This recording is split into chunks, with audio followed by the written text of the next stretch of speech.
Oke, bismillahirrahmanirrahim. Assalamualaikum warahmatullahi wabarakatuh.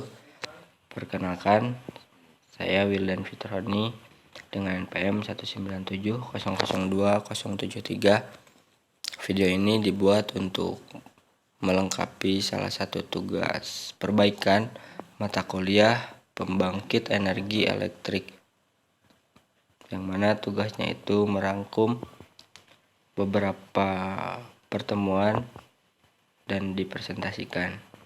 Baik, langsung saja. Yang pertama itu ada lingkup materi. Di poin pertama itu pengenalan pembangkit energi elektrik.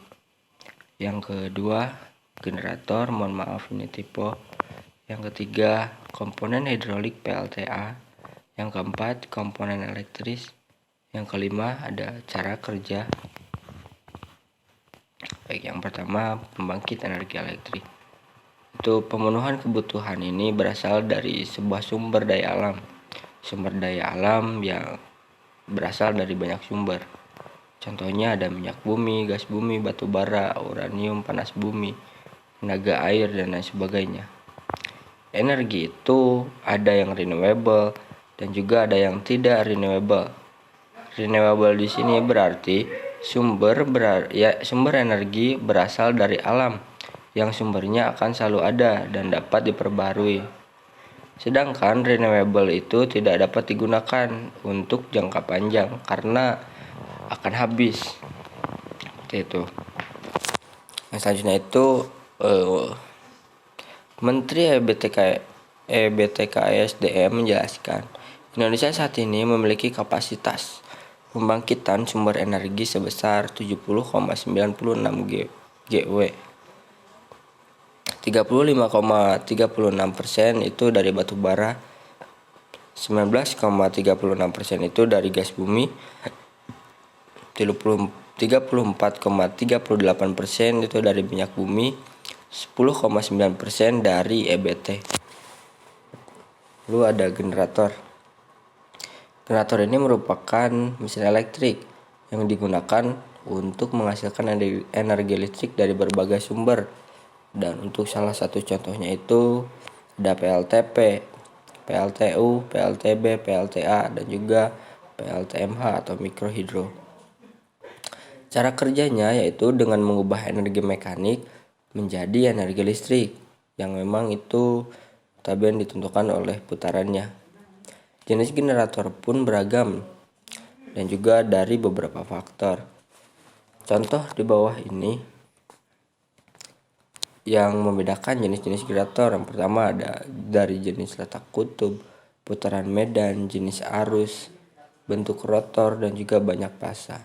Baik, untuk jenis letak kutub sendiri itu ada kutub dalam, ada kutub luar, atau yang membedakan ada rotor dan stator yang memang di bagian posisinya itu terletak di bagian dalam si generatornya gitu.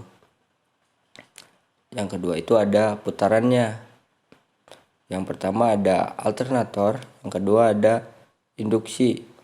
Yang mana alternator sendiri ini adalah frekuensi listrik AC yang dihasilkan adalah sinkron atau selaras dengan putaran generator ini menggunakan prime mover.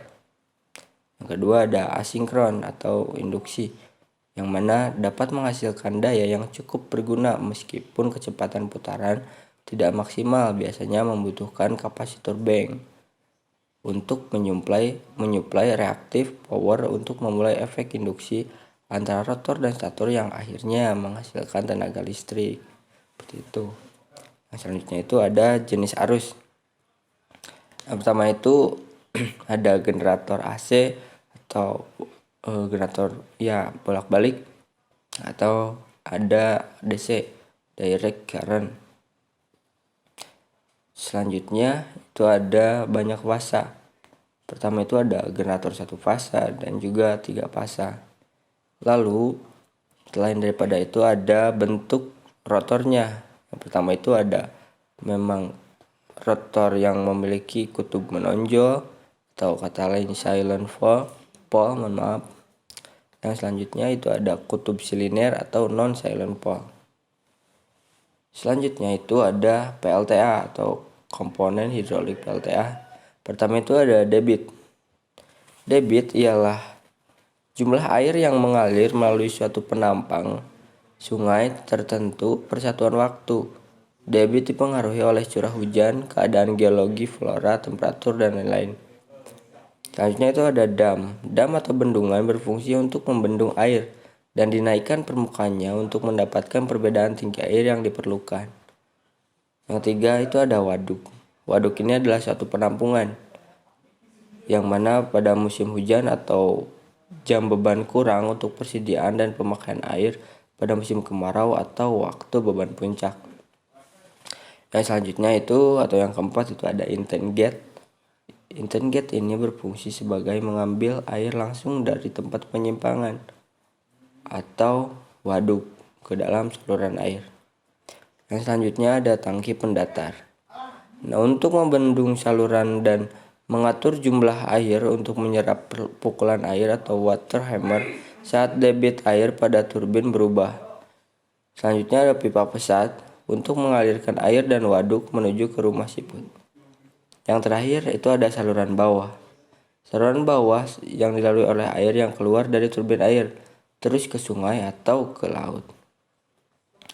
Baik, untuk slide terakhir itu ada komponen elektris dan cara kerja. Pertama itu ada generator.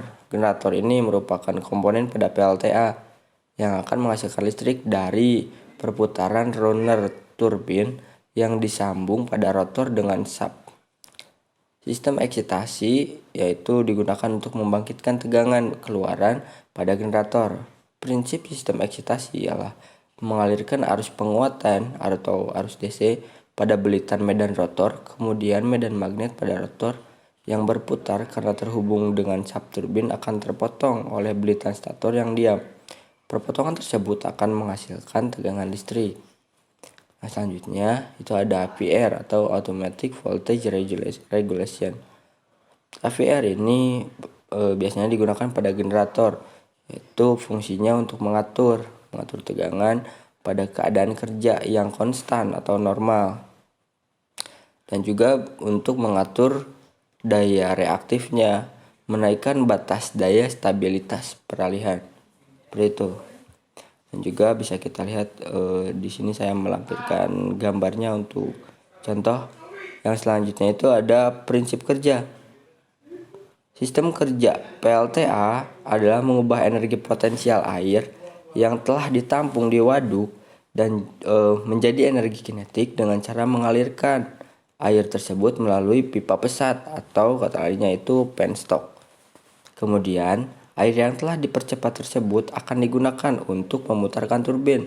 Jadi air yang tadinya dibendung itu akan digunakan untuk atau difungsikan untuk memutarkan turbin. Turbin yang telah diputar akibat yang dijelaskan tadi itu akan disambung dengan sap antara turbin dan generator sehingga rotor pada generator juga akan berputar karena tekanan tadi. Perputaran